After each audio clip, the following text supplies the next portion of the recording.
everybody.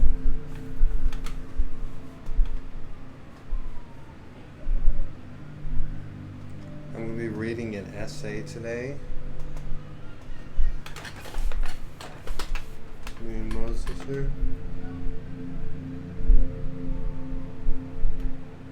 The essay is titled, Why Do Blacks Live in the Cities and Whites Live in the Suburbs? It's written by Patrick Bajari and Matthew Kahn of Stanford and Tufts University. Tufts is a private school. Stream elements. Said. MRG_live is now live. Streaming just chatting. SA Cities vs Suburbs $1 TDS 100 bits. Prime sub to G.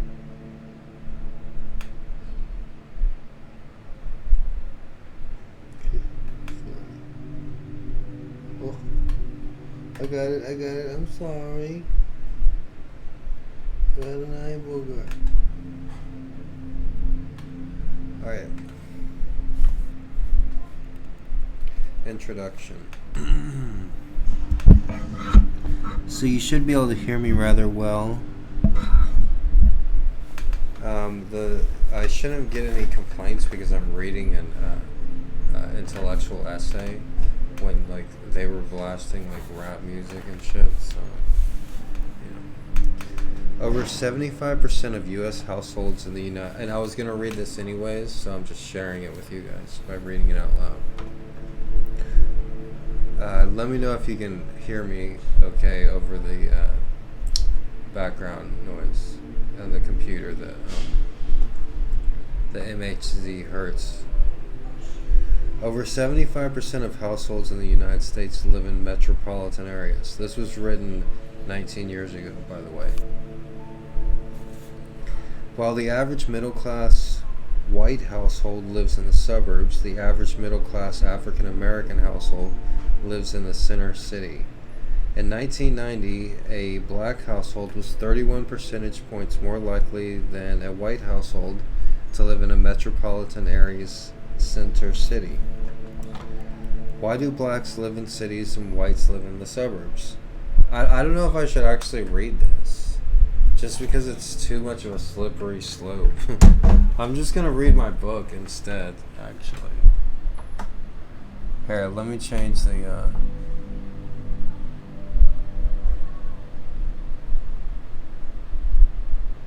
What the hell? I'm not doing this for you, neighbors. Said.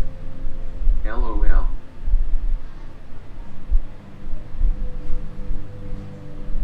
Hey, exploit dope magic. I'll read that on my own time.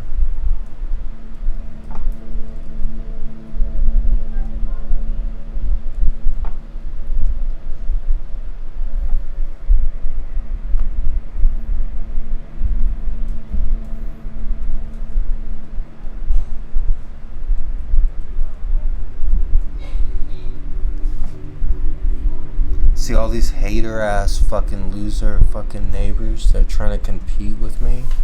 One thing that they'll never do is write a book, let alone a damn good autobiography. So this is my book, Gonzo Education. I'm just gonna pick a page and start reading from it. That's what I'm gonna fucking do. We'll go ahead and read chapter 4.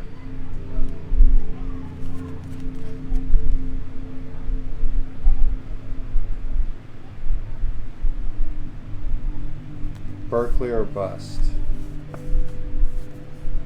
A few days after I introduced the girls to my brother Michael, we packed up his 2-door Geostorm with our gear and hit the road. No one could get comfortable or stretch their legs out, but we could have been riding in the trunk and it wouldn't have mattered. We were thrilled, not knowing what would happen. I just met these girls a month earlier, and Berkeley, California was 2,500 miles away. An hour after we left, the car started to have its first of many mechanical problems. Right when we got to Kerrville, we noticed something wrong with the rim and tire. We had just ate some pot brownies, so we were all totally dazed and confused, trying to figure out what the heck was going on. Kerrville is the small town where Michael and I were born, but we hadn't been back since we were little kids. We pulled over to a back road on Nessa that. underscore Amo. Said. Hi meow. Hey Nessa. We pulled over this story right here. See, one thing with the computer here, I can actually show you spots that I talk about on here. But right now, me, Michael, MCATS, and these two female friends of ours, we're taking a road trip to Berkeley, California. So we're driving from San Antonio, Texas to Berkeley, California. And none of us had hardly ever left Texas before. And we don't get more than an hour with our car breaking down. So that's Nessa underscore Amo. Said. It keeps happening. Oh really?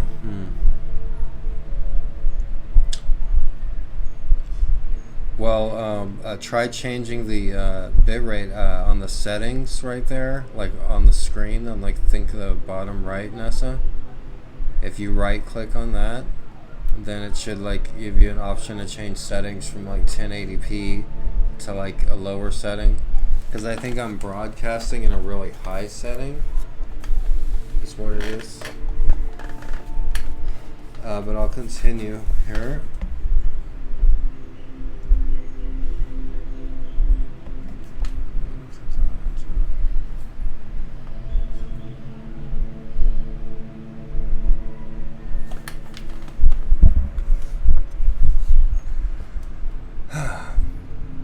We pulled over to a back road on the outskirts of town, and Lisa and Elizabeth sat on top of the car while Michael and I wrestled the tire off. An hour later, a shiny four-door pickup truck drove by, and the girls waved it down. It was an elderly couple driving around the back roads of the Upper Guadalupe River. They were happy to help and offered to take us to the new Kerrville Walmart to fix our flat tire and bent rim. Kerrville is a small town in Texas. When we got there... Wait, can you guys even see the book here? How does it sound, Nessa? Because I got this brand new mic, and I also got this too, but I need a cord to set it up. This is the upgrade to the camera. I got Moses, and she's an upgrade of water. Okay. Can everybody hear me okay? When we got to the Walmart, everyone spread out in separate directions while the old couple waited for us in their air-conditioned truck. Wait, it turned red for a second. It keeps turning red. It's green now. It's green now.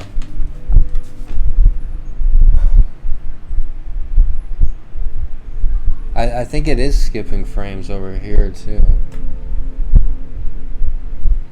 No, it's good on my computer here.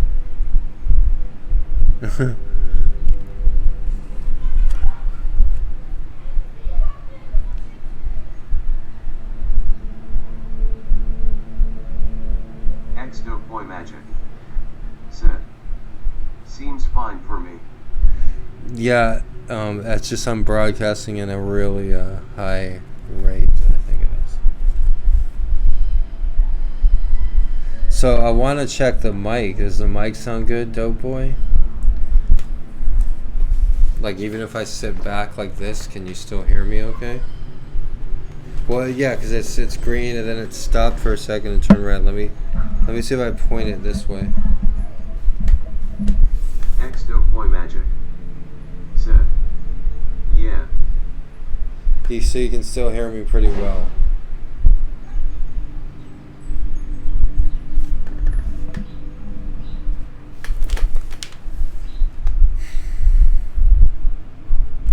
When we got to the Walmart, everyone spread out. Dope boy magic. Said. Yeah. Said. So what you're saying is you can hear me well? Yes or no? 70, New Wanum Avenue, PO Box 37305, Honolulu, Hawaii, 96823.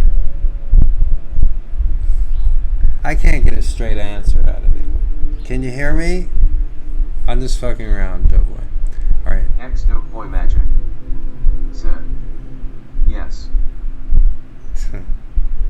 speak English, please. Stream elements. None of this slang Set. talk. The new merch is here, PogChamp, check it out. https://merch.streamelements.com/mrg_live.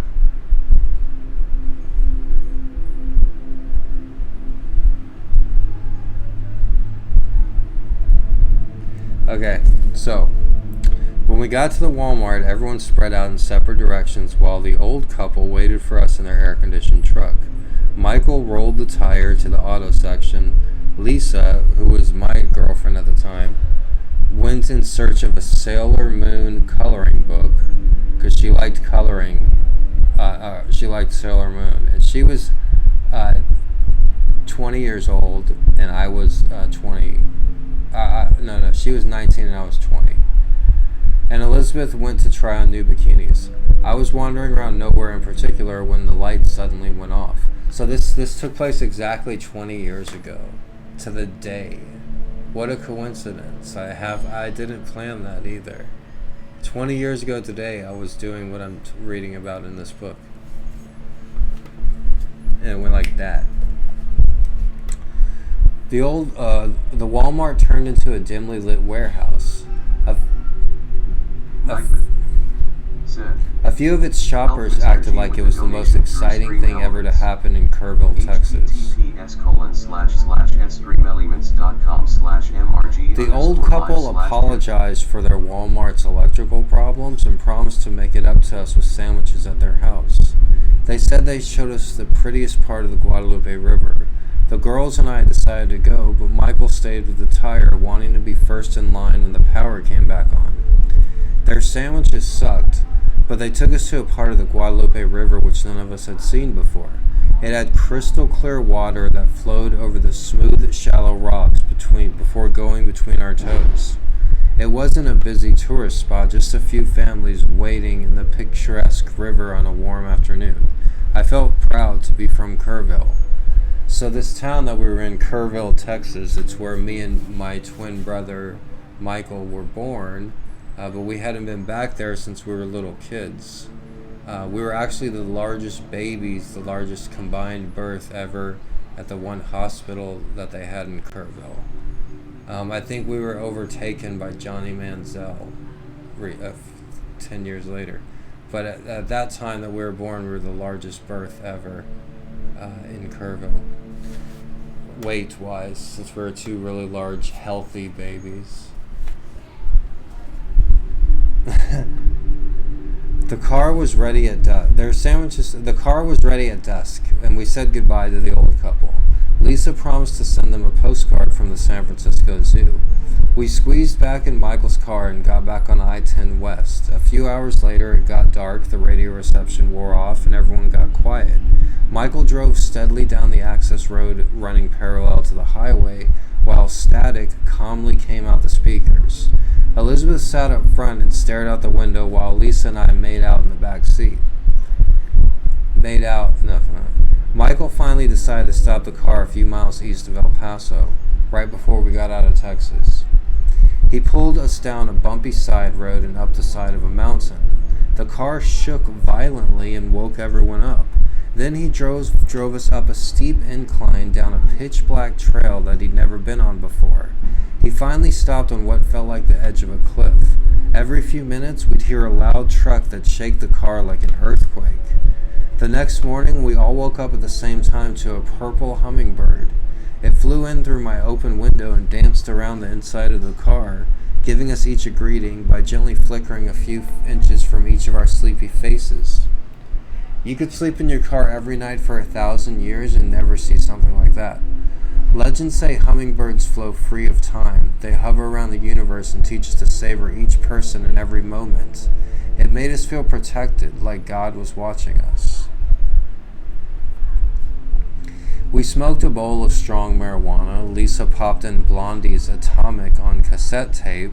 Elizabeth made everyone sandwiches, and Michael hit the gas with his mind on making good time. Everything was chill at first, but when we got to New Mexico, the air conditioning broke, and we all began to smell something horrible. The honeymoon was over, and it was clear just how difficult this trip was going to be. We could have used a motel, but Elizabeth was paying for everything, and the rest of us only had about $50 between us. For the next 1,000 miles, each of us picked a window to hold our heads out to avoid one another's stench. Elizabeth refused to get a room, so we continued driving west during the day and being homeless and sleeping in Michael's parked car on the side of the freeway at night. When we finally got to Bakersfield, the car wigged out, so we stopped at a 7-Eleven. Elizabeth said she'd use her credit card to fix it, but Michael had to promise to pay her back. We called a mechanic shop a few blocks from where we were at, and they sent a driver to pick us up. When we got to the shop, the mechanic said he couldn't fix our car till morning. He was a young surfer type who kept hitting on Lisa and Elizabeth. We hung around his shop for a few hours until we got bored and decided to walk aimlessly around Bakersfield. Some wannabe gangsters tried to rob us, and Michael and I almost had to kick their ass. We'd hurried back to the 7-Eleven gas station and tried to figure things out. We stood in front of the store yelling at each other until an elderly black man pulled up in a Cadillac. He got out of his car and immediately calmed us down. Despite being dressed like a pimp, you could tell he was a good guy. He suggested taking us to the homeless shelter he worked at, acting like they'd fix everything. I sat in the back of the 1980s Cadillac with the girls while Michael sat shotgun. Looking out the window, I laughed. I was on my way to a homeless shelter with my twin brother and 2 rich white girls in a restored classic Cadillac Seville. The shelter's employees treated us like celebrities. We weren't your typical looking homeless people, far from it, and they wanted to make a good impression. People get tired of looking at the same faces every day. That's true everywhere. The staff gave us specific instructions on how their shelter worked. After they explained every little thing, the head of the female homeless people took Lisa and Elizabeth to the women's area, and Michael and I were shown to the men's. Everyone got cleaned up and met in the cafeteria for dinner.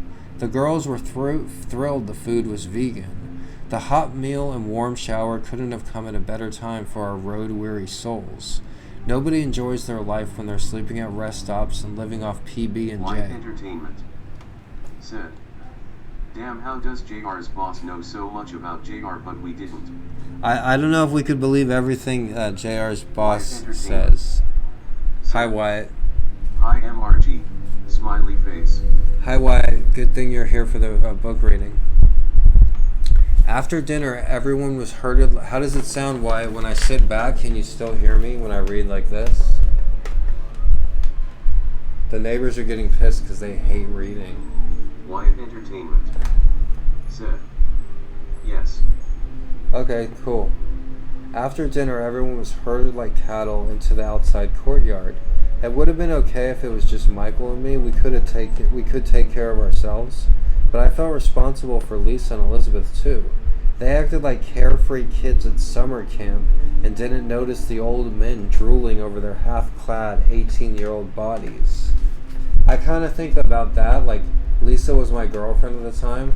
Like if I took Lisa like to an apartment complex like this, I'm like, or any like attractive high-class woman. I love this. If you took a high-class girl to like a place like this, the neighbors would probably start like whistling and like hey, come here, you know, like totally ghetto, like I said in that line, me and Michael, my brother, we could take care of ourselves. We've seen the rough side, but we had these 2 rich girls with us that had never even been on a city bus, and so we take them to this ran down place in Bakersfield, and we have to watch over them the whole time, or at least I do, because Michael didn't really give a shit. These weren't the type of girls you take to a homeless shelter, and there are very few realities where either of them would ever end up in one.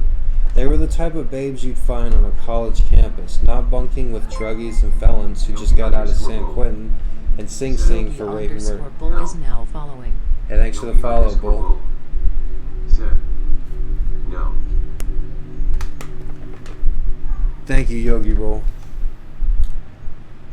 These weren't the type of broads. See, it originally said broads, but I changed the word broads to girls, just because some people, for whatever reason, found that offensive, that word broad. But in an earlier comment, because like when you, The fucking neighbors, they were being quiet, and they hear me doing this. They're like, ooh. But anyways, the word broad, it didn't used to be derogatory. Stream Elements said, the new merch is here, PogChamp, check it out. Yeah, click on that link to see my merch. So, hey, so neighbors that are watching, since you guys are so obsessed with me, you know, click on the merch, then you can get a picture of me and Keanu. See, it's weird if I talk shit about the neighbors, it just makes me sound like an asshole. Nightman said, help Mr. G with a donation through Stream Elements. https://streamelements.com/ Remind me to change that too. I need to update the Nightbot. Okay, so anyways.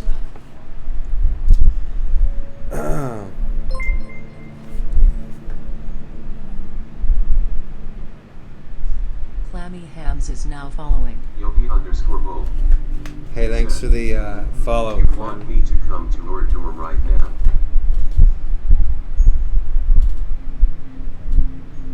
What do you like? You live here or what, dude? Clammy Hams said, is this the guy who got fired for streaming his students on YouTube? Nah, dude, I got fired because of callers like yourself.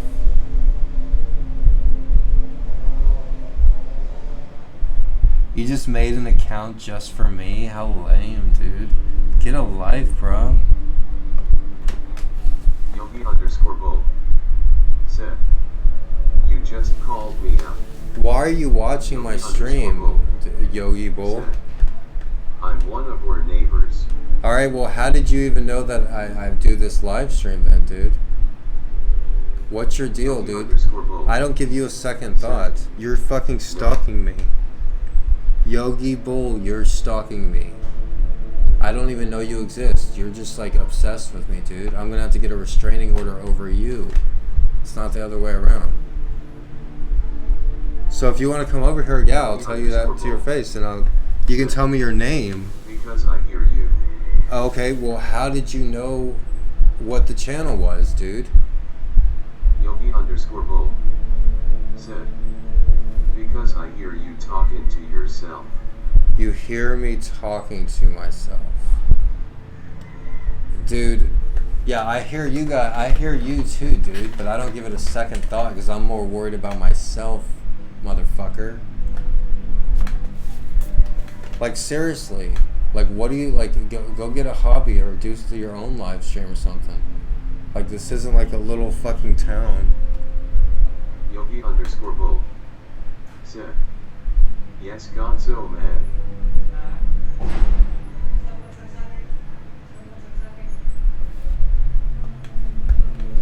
Yeah, I'm reading my book. Why don't you go write a book and then you can read it and leave me alone? Well, what are you doing? Seriously, dude, I'm in my own private house. Yeah, come to my door right now. If you're really one of my neighbors right here, come and knock on my door right now. Because you're interrupting my book reading. Said, I looked up your book and found this stream.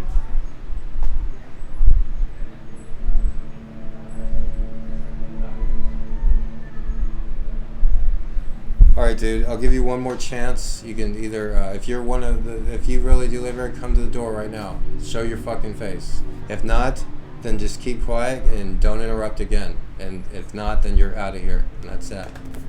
Oh, by the way, I'm buying these apartment buildings for $1.9 million within the next 2 years. You can laugh all you want, but my name is Gregory Joseph Brandt. You see, it's on this book that I wrote. My father's name is Joseph Michael Brandt. If you go on Google and you Google these names here, you can see that they're both father's very, very wealthy. So 1.9 million, it's not really that unbelievable that I'll be able to come up with that money within the next 2 years and buy these whole apartments. So if you have a problem with me and you're one of the neighbors here, guess what, dude? You're gonna have a problem with the owner soon. Nightman said, you can send Mr. G, Moses, and oh, yeah, you think I'm lying? But you know what? I know you don't know anybody that's ever written a book before.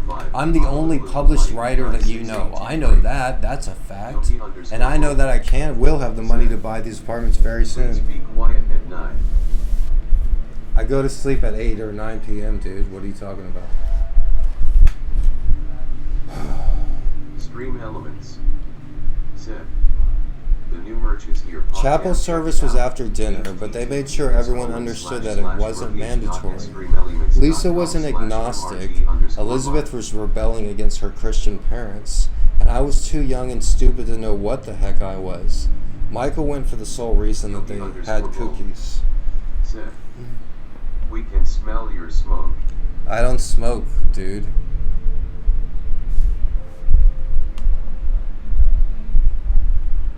That's your father drinking and smoking out there. Said. Hey, Mr. G, big fan. Yeah, your band, Yogi. Come and knock on my door. You got something to say, dude. Yeah, I don't smoke, dude. That's your fucking father drinking and smoking out there in the parking lot. You know, the illegal immigrant.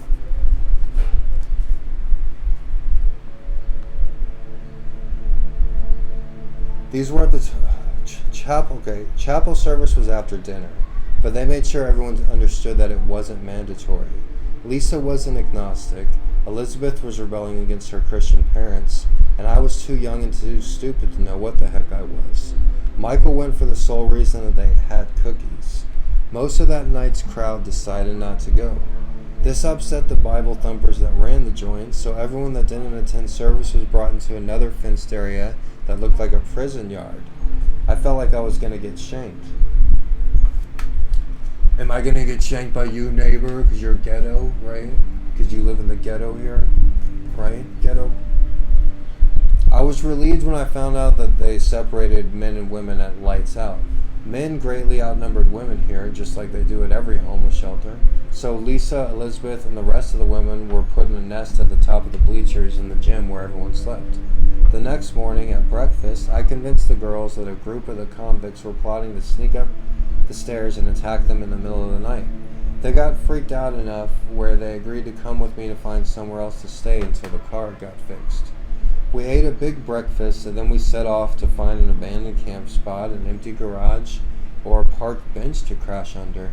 After a long walk, we ended up in a quiet park in a nice neighborhood. The girls got frisky and Lisa started braiding my chest hair. Elizabeth got jealous and ran inside a hospital nearby. We gave her a few minutes before finding her in the cafeteria sobbing over a half-eaten piece of cherry pie. It was a brand new hospital too. What do you guys want, she said, _baby E is now following. Staring sadly down at her plate and pushing a cherry around with her fork. Lisa sat down on the chair next to Elizabeth, put her arm around her and said, "We came for you. We were worried about you." Elizabeth looked up, gave each of us a once-over, and then looked at Michael and asked, "Even you, Michael? You were worried too? Were you looking for me?" Of course he was worried. We were all worried, Lisa answered. Michael was the one who suggested we look in the cafeteria, I said. Michael had already begun eating the rest of her pie, looked up from the plate, and coldly stated, "I suggested that because I'm hungry." Elizabeth scowled at Michael, and I jumped in and said, "He's kidding, he's kidding." "Elizabeth, you're part of this group," she said. "Yeah, we wouldn't be here without you," I told her.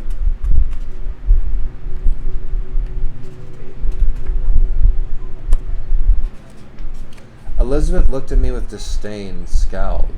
"You're just saying that because I'm paying for everything." We hung out in the hospital until it got dark. Elizabeth started to feel better, and before you knew it, we were all laughing and getting along again. It was all fun and games until it got dark. Nobody had any better ideas, so I suggested we go back to the park we were at earlier. It was a park like most other parks, a patch of grass surrounded by wealthy homes and a few expensive apartments that qualify as low-income housing. You see, reading is humorous to them because they can barely fucking read. Oh! And there's a direct correlation between wealth and literacy. If you're illiterate or functionally illiterate, there's a damn good chance you work at McDonald's. It was nice until the cops got there. The first thing we saw was their flashlights. Whenever you're surprised by the cops at night, the first thing you always see is the light from their flashlights. Michael and I jumped, and the officers immediately started yelling in typical cop tone. "Get your hands out of your pockets! Hurry up!" Their manner turned when they saw two pretty girls. "Why, hello," they said to Lisa and Elizabeth. I stashed our half-burnt joint while the cops drooled over the girls putting on the rest of their clothes. They asked a few questions, and we tried to answer honestly, but the last thing these Mayberry deputies wanted to hear was that we'd driven across the country for no particular reason beside the fact that Berkeley sounds cool. "What are you guys, some sort of tree huggers?" the cops asked us. They ran our names and everyone came back clean. We figured they'd tell us not to sleep in the park and let us go, but instead they told us to stick around and they'd help get us a room. They called their supervisor and showed up a few minutes later with 2 coupons, one for a free motel room and one for a free pizza. They said it was against policy to drive us there, and the city bus wasn't running that late, so they pulled out a map and showed us how to walk there. It was a nice trek taken by 4 happy kids. The room had cable TV, air conditioning, and 2 comfy beds. We ordered a large vegetarian with extra cheese and watched the original Titanic film on Turner Classic Movies while each of us took turns using the phone. The girls called their parents and told them they were okay. Michael and I tried calling Mom, but Guy hung up before she got to the phone. After such a comfortable night, I was surprised how quickly things turned the next day. But with no car and nothing to do, people get upset. We left the room, hit the street, and within seconds everyone was ripping each other's throats out, yelling and cursing. The mechanic was a common enemy, so I tried to pivot our anger towards him. "It's nobody's fault," I told everyone. "The car should be fixed. We should be in Berkeley by now." "He's right," Elizabeth said. "That creep just wants us to keep us here." We're naive kids. It's funny how all the fucking neighbors drink and smoke outside here. And I don't drink and I don't smoke. So that's another reason I'm more educated than them too. So I don't drink, I don't smoke, I don't do drugs like them, and I'm much more educated, and I work from home. And they're not even fucking, some of them aren't even fucking citizens of this country. Just wanted to throw that out there.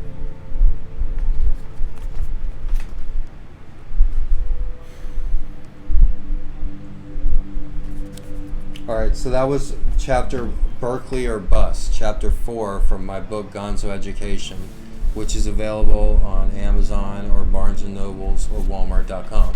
Once again, this is my first book. I'm working on my second book right now. My second book is going to be available at the beginning of next year. This book, Gonzo Education, is currently available now. No person in the vicinity of this neighborhood will ever write a book in their whole fucking life, or even nobody in these apartments will even ever read a book. And I swear to God about that too. That's what separates me from everybody else that lives here. See, I fucking write books. These people, they can't even fucking read a book. Alright? That's a good explanation, alright? So what we're gonna do, we're gonna keep reading.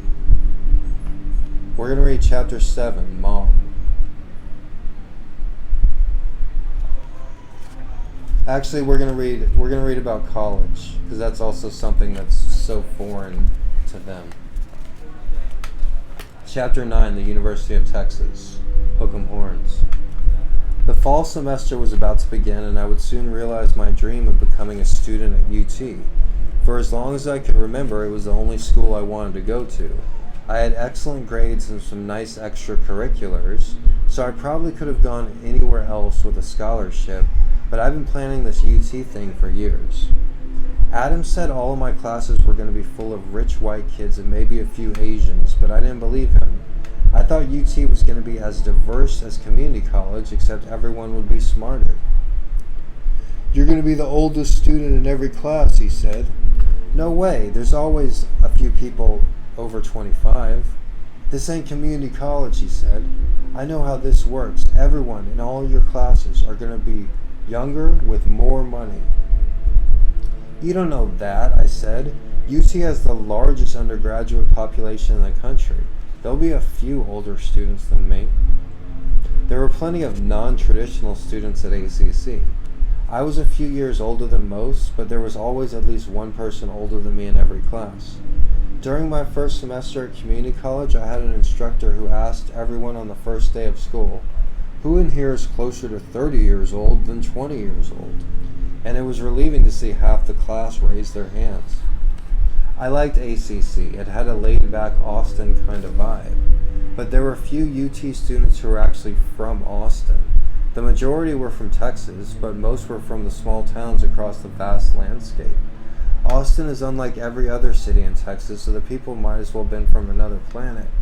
Some of the kids were from major cities like Dallas, Houston, or San Antonio, but even they were the kind that never left their wealthy suburbs.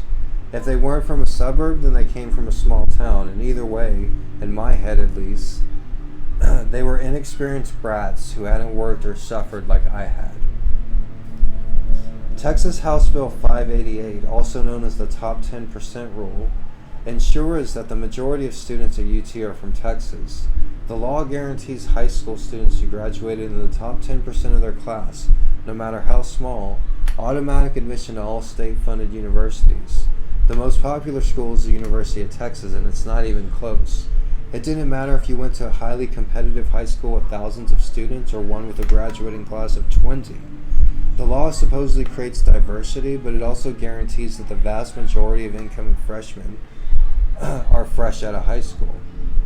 Over 81% of freshmen entering UT in the fall of 2008 were admitted because of this rule. It helps a particular type of student, one that's 18 and just graduated high school. If UT really wanted to create diversity, they should look at their student age bracket. According to their website, 95% of all UT undergraduates in 2008 were 25 years old, and only 5% came from families that made less than $20,000 a year. The majority of students came from households that made at least $80,000 per year. I was about to start going to school with the children of the most elite. George Bush was finishing his second term as U.S. president, and one of his twin daughters had recently graduated from the same degree program I was enrolled in. I should have known how different I'd feel after years of homelessness and hard labor. So George Bush was president and was switching over to Barack Obama, and George Bush's daughter, Jenna Bush, was in the same degree program as me. So imagine sitting in a classroom with the sitting president's fucking daughter, and now in University of Texas in Austin, and now I'm here in these apartments where people yell at my freaking door to try to talk to me. Like, imagine that. Imagine Jenna Bush living here. I don't think Jenna Bush would, in any reality, to say string theory or multi-universe theory, Jenna Bush would never be living in a place like this, or experience any of the numerous things that I experienced. So, it was obvious in my first class on the first day, and this was after transferring from Austin Community College, one of the highest ranked community colleges in the United States, where I was in the honors program, and I had a really nice time, and it was a really diverse student body. Like I said with the last statistics, 90% of all students were under the age of 25. And it's not like 25 is old, right? Like, I was between the age of 25 and 30, so I wasn't necessarily old. I was in my 20s, I was in my late 20s. But 90% of all undergraduates were under the age of 25. That means it's just like, you're fresh out of college, you got like a couple years to spare, and if not, then you're ostracized, you're an outsider. 90% of them are younger than you if you're 26. You know? It was obvious in my first class on the first day. I walked in a few minutes late to a full classroom, and a few of the male students laughed at my arrival. I was caught off guard, perplexed. Nobody ever laughed at me at ACC. I don't remember ever receiving treatment like that before in my entire life. I may have been a few years older than them, but I couldn't see why that'd be something to laugh at. Let's see. The rest of the day didn't go much better. I was the oldest student in every class, sometimes older than the teacher. I felt like a red M&M in a jar full of greens. I wasn't ready for people to make such a big deal out of me. I didn't like talking in front of people back then, and I'd get nervous, so I'd prefer to sit in the back and let someone else have the floor, not using every crowd as an opportunity to boost my ego. UT wasn't what I thought would be, and I was reminded of closed conversations and a particular kind of disrespect I had not seen or thought about since high school. I learned a lot about myself that week, most notably how hard I had become with all the different jobs, experiences, and heartaches I had behind me. When my financial aid check came, I rented a room in West Campus. I always wanted to live in that neighborhood, and I'd been hanging out in the area since my first summer in Austin almost 10 years earlier. I've been to parties there, and I worked at one of the dormitories, but now that I was an official UT student, what better time to live in UT's infamous party neighborhood? For years, I pictured myself romantically living in West Campus, but when it finally happened, it wasn't anything like I expected. I moved in with 2 roommates who I found on a Craigslist ad that said, "Party Girls, 420 friendly." Their post caught my attention, but when I got there, I was disappointed to find that neither of them liked me, and neither of them was very nice. The proximity to campus was good, but the bedroom I was paying for was actually a dining room and the only entrance to their filthy kitchen. The day I moved in, one of the girls started asking about my parents. I told her I didn't have any, and she said, "Oh, an orphan. I knew one during my sophomore year, and she was surprisingly normal." No, I'm not an orphan," I said. "I'm like 30. "What? You're 30? She shrieked. "Well, I'm 26, almost 27, I said, calming her down. So I was 26 at this time, but it felt like I was like elderly to them, right? "Oh, okay, that's a relief," she said. "Don't fret. I knew a girl freshman year, and her boyfriend was like 28 or something. Ah!" My 2 roommates would have their rich friends over day and night, despite some of them still being in high school. I was too old and poor for any of them to give me a chance. At least that's what I told myself. The West Campus party scene isn't a good place to stand out. I didn't fit in, but I didn't really want to either. These kids acted as if they were on a reality show, but in reality, they were just spending their parents' money on experiences they couldn't have had otherwise. I regret not having a better attitude. I didn't give many kids a chance, so how could I have expected them to give me one? By the way, I guarantee you no young person in these apartments have been up for like 50 years, and no young person who's ever lived here has ever gone to college, in my opinion, I think. I can't verify that though. The only friend I met in the whole house was one of my roommate's younger brothers. He was younger than they were, but for whatever reason, he was the only one I could relate to. They called him Shorty, and he had dropped out of high school just like I had. University students are obsessed with having a college experience. Said. Sup, Mr. G. What's up, Big Blog? Thanks for stopping in. University students are obsessed with having a college experience. I remember hearing one of my roommate's friends bragging about how she maxed out her parents' credit card on cocaine. Another guy made fun of my shoes and the fact that I hadn't seen the film Anchorman. I could understand getting upset because someone hadn't seen Pulp Fiction, but Anchorman? Their parents paid their bills and they had no idea what the term self-made even meant. Just like these people around here don't know what self-made means. The money I gave my roommates for rent never saw the landlord. They spent it on new clothes they bought and the women boutiques that had recently opened up on the drag. The landlord was a royal scumball who dropped out of UT 20 years earlier. He was about 40 and lived off his parents' money in a house his father owned. The guy lived in the basement and rented the main part of the house to hot co-eds he tried to have sex with for discounts on rent. One day he wanted to fight me for no reason besides the fact that he was drunk and didn't like me. Kind of like some people around here. They want to fight me because they just don't like me. I never said a word to them, but they just don't like me. The second I moved in, I had an unwelcoming feeling I was unfamiliar with. Oh, I'm familiar with it now. Every job I've ever had up to that point, every new group I ever got involved with, and every person I'd ever lived with has always considered me exceptionally cool. Not just like, "Oh, Greg? Yeah, he's cool, he's okay." but more like, Greg, you are the coolest person I have ever met. So I didn't get why all of a sudden I was in a circle where I wasn't accepted. I don't give up easily, but after my first week at UT, I was actually thinking about quitting. For years, I wondered what went on in those architecturally stunning buildings on the 40 acres. But now that I was there, the only thing I could think of was going back to where I came from. I finally regained my composure at the end of my second week. I had a class that was canceled and used the unexpected free time to walk down to Shoal Creek. I hadn't been there in a while, and I walked to the same spot Michael and I camped at years earlier when we walked to Austin. Everything was covered with debris, but I was still able to excavate a few old soda cans and candy wrappers. I dug a little more and found the blanket we fought the winter off with. It was covered with mold, but I looked it over and reminded myself it was there. Things got easier after I started to spend at least an hour at Shoal Creek every day. I made a little chill spot off the trail, up a cliff, and behind a layer of trees and bamboo. This was my personal smoking spot for the remainder of time I was in Austin and a student at Texas.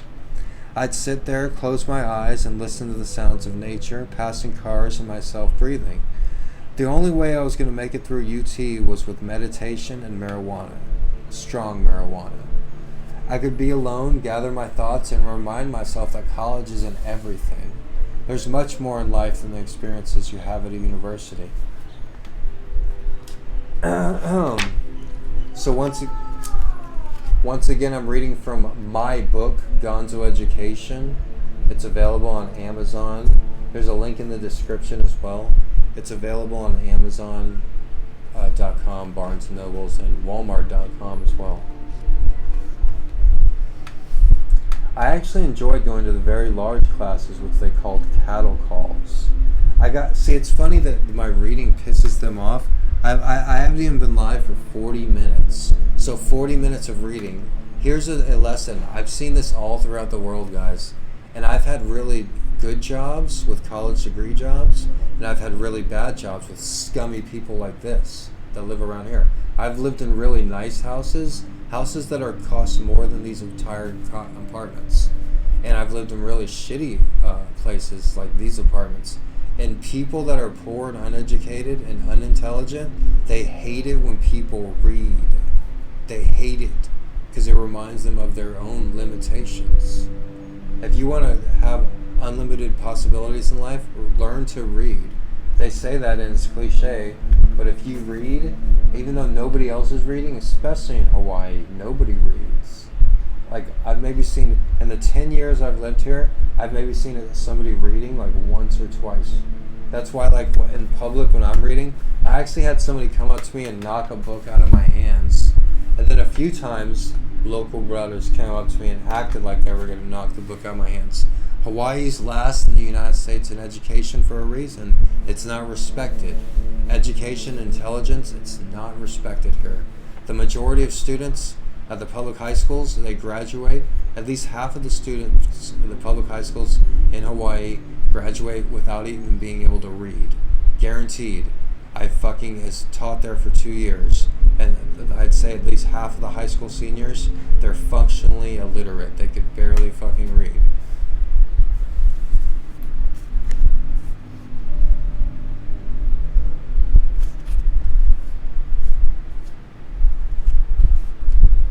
It was the small classes that had 20 people in it that I hated. Everyone thought because of how I looked that I was there for entertainment. Like I was there to entertain them. It was like they expected me to get up in front of the class and start doing stand-up. Looking back, it seems silly because much of it was in my own head, coming from a lack of self-confidence. Every small class I was in, I told myself over and over, you can leave at any time. Nobody's forcing you to be here. And sometimes that's exactly what I do. If I didn't get along with a professor, or maybe a couple frat boys kept trying to trip me when I walked by, or if sometimes I just didn't feel like coming back, I take my chances, hope the teacher didn't fail me, and take the easy way out. The first class I abruptly stopped attending was during my first semester, a science lab with about 30 people. The room could have doubled as a Hollywood set for High School Musical. Students worked closely with each other at lab tables, and everyone was supposed to have a lab partner, but no one ever sat by me. so I always had to be added as a third to another group. Oh, gotta find a partner for the guy in the back again, the professor would say. He'd usually put me with 2 former high school football players who had recently arrived at UT and loved it. One of them claimed he was the king of high school. The other one told me how much he loved going to college because it was high school on steroids. Apparently, I considered higher education something much more dignified. I'd seen enough of the world to know that this wasn't normal behavior. I wasn't going to pretend I was in high school. On the first class day, the instructor, who was a few years younger than I was, said he was a cool professor and wasn't going to fail anyone. I did my best to relate to my peers and spark conversation, but after a few weeks I gave up, took the professor on his word, and never went back. It was the first time I ever got a D. I didn't think I had anything common with these people. The high price of tuition makes sure everyone's in the same age group and from the same economic background. There's not enough federal financial aid to cover tuition, books, and living expenses at any major university unless you're over the age of 25, military, or a ward of the court. And once again, like I stated earlier in the chapter, according to the University of Texas website, only 5% of students in 2006 were older the age of 25. I've heard people say they put themselves through college, but just because you made an insurance payment on the SUV your parents bought you or you paid a few phone bills does not qualify you to use that term. The fact is there are very few self-made people left in this world, but plenty of people who claim to be. Most of the self-made people in the United States now are black, Mexican, Filipino, Korean, Eastern European, and usually every race and ethnicity except white. And there's an exception with my case too, and I kind of feel bad about writing that line there, but it is what it is. Extopoi magic. Said. At least the professor kept his word. Yeah, thank God. So the only class I end up failing in my whole college career is sex ed, literally. Well, yeah, that's the class I had to, and I talk about that later in the next chapter of this book. But to continue with a couple more pages here, there were things that I just could not understand about my peers. I had never been around so many straight men interested in what type of shoes I had on.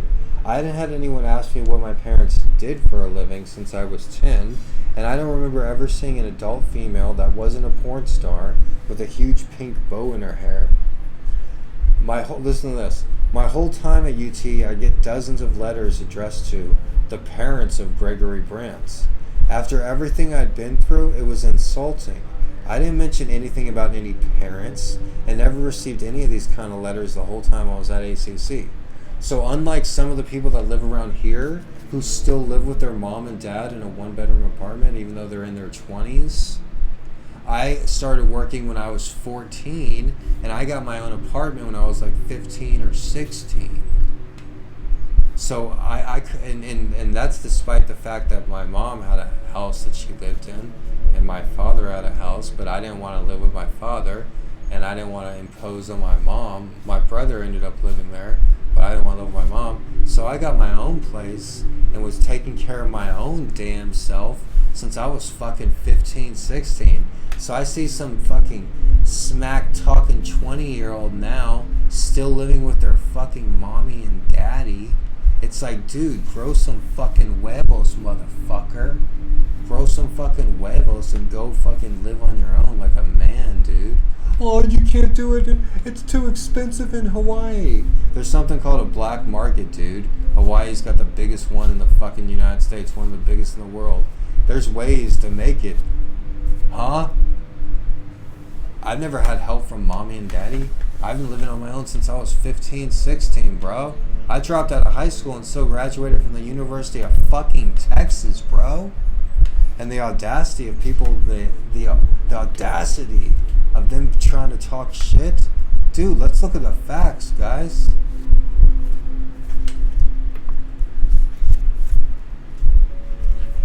Alright, so I'm going to read a couple more pages. In retrospect, I let a negative mindset take over and made myself out to be the victim. I distinctly remember walking around campus, shit kicking the ground with an angry look on my face. I guess not much has changed, huh? I only saw the differences and didn't bother to see if I actually liked anyone. UT was nothing like I thought, so I let pity take over until it killed me. I even stopped talking to drag rats. Drag rats were the groups of like homeless kids that hung around the University of Texas campus. And back in the like 90s and early 2000s, around the campus there were arcades and t-shirt shops and coffee shops and record stores and bookstores. So it was a really cool place just to hang out, play some arcade games, go to a coffee shop, drink some cheap coffee, go to a record store, listen to some CDs, go to a bookstore, read some books. It's a really cool place to hang out. And a lot of films were made there too. Richard Linklater's first film, Slacker, it's all about that little few blocks area, the drag. But what happened in the mid 2000s, about 2005, 2006, all the arcades shut down because of video games, home video games, entertainment. All right, all the coffee shops shut down because of Starbucks. The 4 Starbucks are opened right around campus. Boom, put out all the mom and pop coffee shops.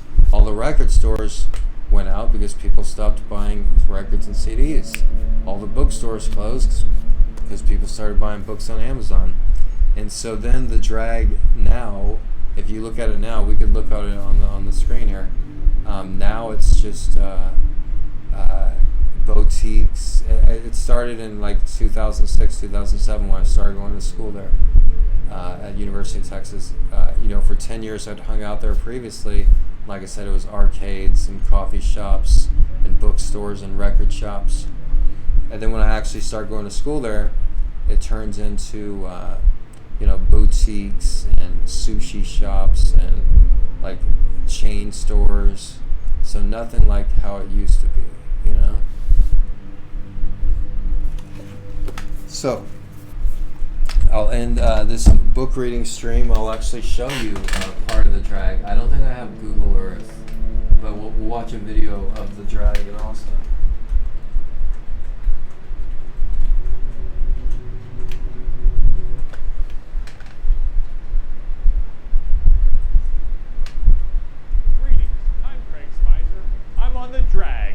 Episode of Discover Austin. So that's Adobe Mall right behind him there. This is a recent, I haven't been to Austin in like 10 years. So it's changed a lot. And like I said, in the 90s it was completely different. So this right here, if you see right here, this Hi, How Are You? A famous musician, Daniel Johnston, Johnston, painted this. It's a famous mural. Most of you don't know who Daniel Johnston is, but you may have heard of Kurt Cobain. So if you asked Kurt Cobain who his favorite musician was, he would say Daniel Johnston. This used to be a record store. Now it's like a sushi something. But if you look at Kurt Cobain at the 1994 MTV Video Music Awards, right before he died, he's wearing a shirt that has this frog on it. And that's the Daniel Johnston frog that is located off the drag in Austin, Texas. So this used to be La Fun Arcade, used to be down there. And like I said, it used to be like all, this is the drag over here, and this is UT right across the street. So the drag, it's one of the most famous streets in Texas or in America. We'll watch this video here.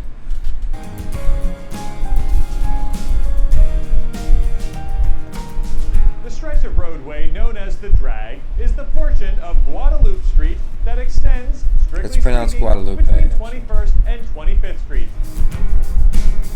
On the eastern side is the University of Texas at Austin, and it is because of the university that the drag is what it is. Look 'em horns. It simply started as businesses along Guadalupe catering to college students who needed basic things like food, clothes, and books. It is located near some of the original buildings on campus, so it really was the closest the businesses could get without being on the campus itself. UT students remember the drag as it was when the campus itself. So when I was a teenager, I would, and I didn't start going to actually attending University of Texas until I was 26. But when I was a teenager living in Austin, This is the drag on this side of the street, and this is the University of Texas on this side of the street.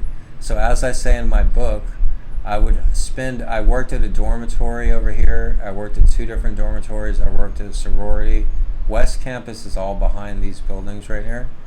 And I would hang out every day with the drag rats or with UT students at the arcades, the record shops, like just in this neighborhood, the drag.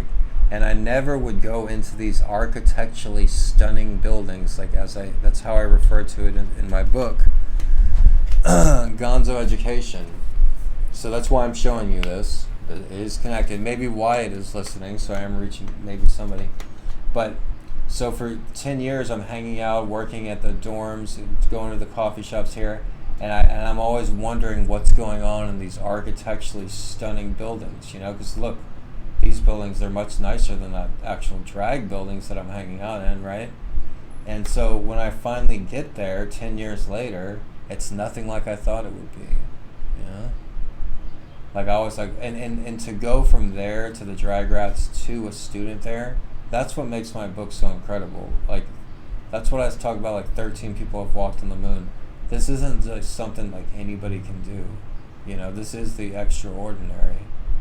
Like, I went from, hanging out with the drag rats there, taking acid with them, taking mescaline with them, to actually being a student there. And that's something that find me one other person that's done that.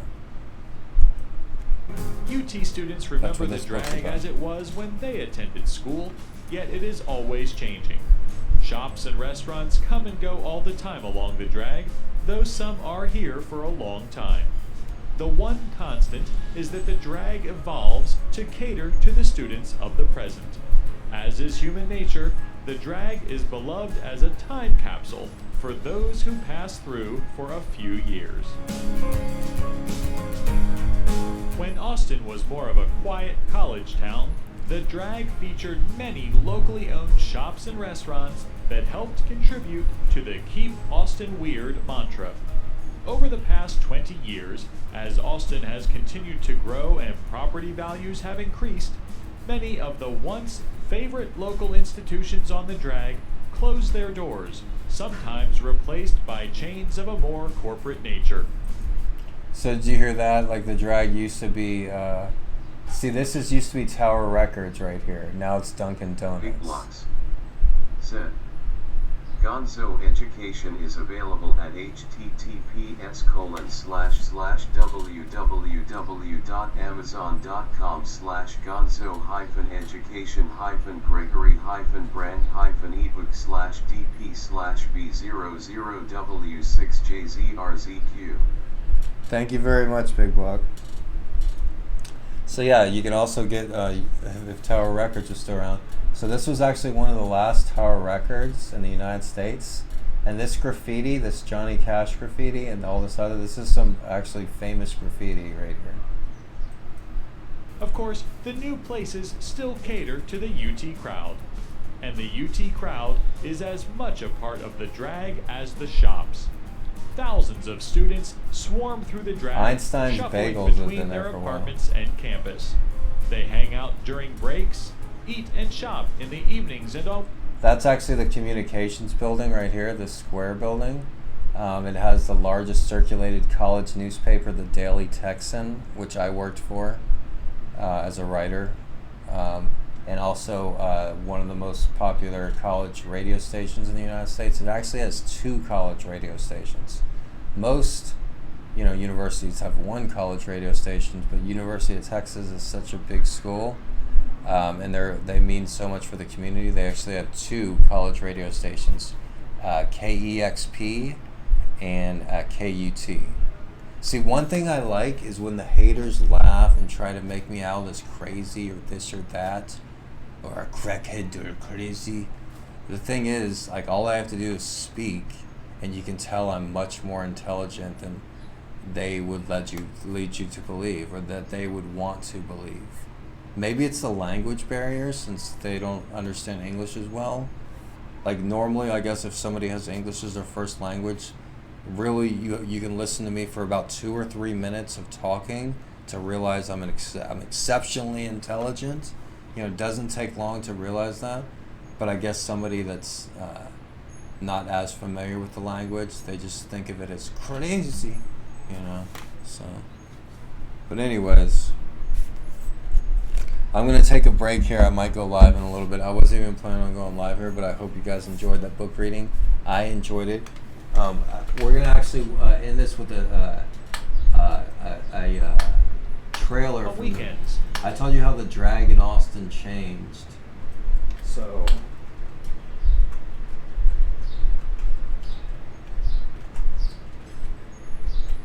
And Richard Linklater, like a lot of famous directors, went to University of Texas. Richard Linklater, Robert Rodriguez, Wes Anderson, you know, they all went to University of Texas.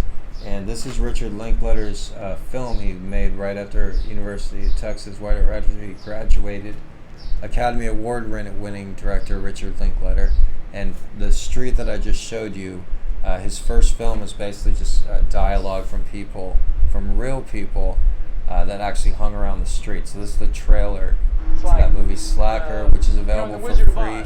When Dorothy meets the Scarecrow and they do that little dance at that crossroads and they think about going all those directions and they end up going in that If one you want direction. some indie shit, I mean, this all movie those is other indie directions, as you just can because fucking they get. thought about it, became separate realities. I mean, they just went This off is there and Richard lived the rest Linklater of their talking life. right here. One time I had lunch with Tolstoy. Another time I was a roadie for Frank Zappa.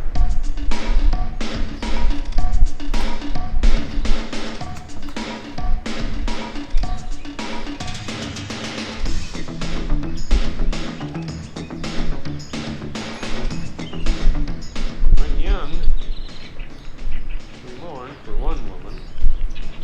As we grow old, for women in general. That's good. I never understood that till now. I know where that soda machine is in an apartment right around the corner. You should never traumatize. You should a never woman traumatize sexually. women. You should never. I should know. I should know. I'm a I'm a medical licensed doctor. doctor. This is the neighborhood that I'm from right here. This neighborhood that this whole movie is from. We've been on Mars since 62. It was May 22nd. That's a very important date for you to remember, pal.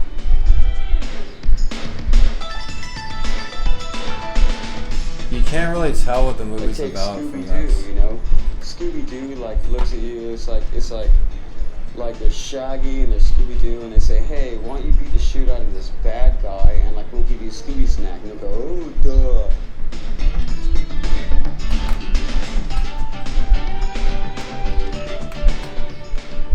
I may live badly, but at least I don't have to work to do it. The next person who passes us will be dead within a fortnight.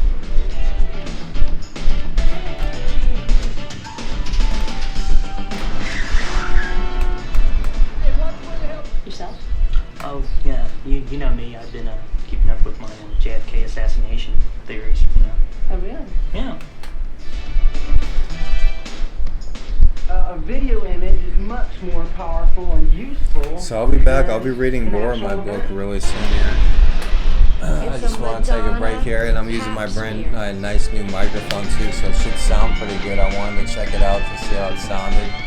But if you want to know more about the area that I'm reading about in my book, Gonzo Education, check out this movie here, Slacker. It's a movie by Richard Linklater, who also went to University of Texas.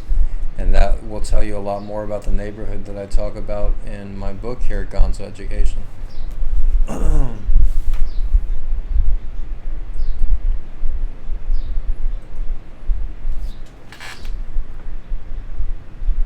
Alright, so I'm going to give the lights a rest, and I'm going to go live in a little bit more here. I'm almost positive and play some games here in a bit. So I'll talk to you guys later. Thanks for joining us, and check out my book. Aloha, everybody. Thank you, Big Block. Peace.